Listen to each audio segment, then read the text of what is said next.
We are coming down the home stretch at E3 2009, and before we get out of here, I am very fortunate to have been joined by Donald Mustard, who is you're at Chair Entertainment. What do you? Yeah, I'm the creative director at Chair. You're the maestro, the commandant, the big cheese. No, I'm just a lucky guy. That's all. We all are. So you guys had a pretty freaking big announcement here at E3. You guys have rolled out Shadow Complex, which is a pretty expansive action adventure for Xbox Live Arcade.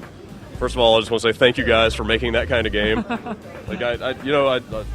glad to hear that you don't hesitate to use the word metroidvania, because that brings a certain style of gameplay to mind. So, did you guys you went into this project knowing that's exactly what you wanted to make? Oh yeah, absolutely. I mean, growing up, probably my favorite game of all time is Super Metroid, and I just been thinking for years it would be so cool to make like a next-gen Metroidvania-esque side scroller. I mean, I think Metroidvania is really it's a genre unto its own, and there's just not enough entries into it. Yeah. And we thought it'd be really cool to kind of take our unique kind of take on that genre and make it into a game. It's the kind of game we want to play, and hopefully other people want to play. So I certainly do.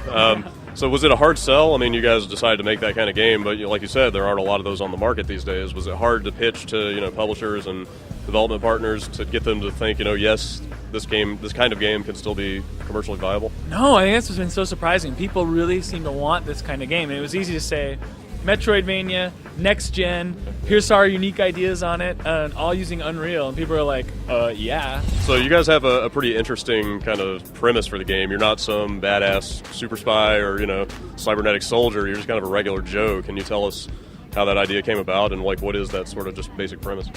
Well, I mean, I think we all always like the idea of like the everyman, and in this situation, you and your girlfriend are out hiking in the woods one day, and you stumble across this huge underground military complex, and you're kind of just thrust in the middle of this huge conspiracy and doing stuff. And I don't know, I think it's easier to relate to, this idea that you can just be thrust into this situation and you get to become the hero. And I don't know, it's kind of some of the stories that we like to tell, and it really fit for what we were doing with Shadow Complex. Right. It seems like, so you, obviously as a sort of Metroidvania kind of game, you get items that give you new abilities that then grant access to new areas.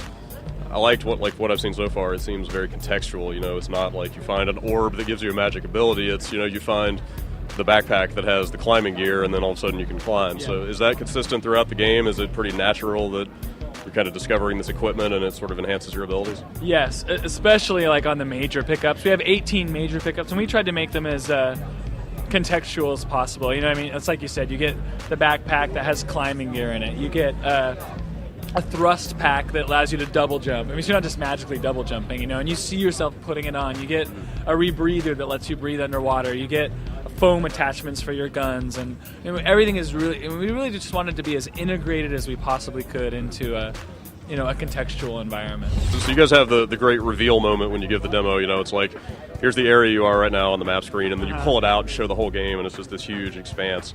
How long would you say that translates into in like gameplay hours? Like how extensive is this going to be for people who download it? Well, so right now, like all the different testers that are going through the game, they're averaging probably anywhere from 10 to 14 hours on their first playthrough, which is a really sizable game. It's a long, deep experience.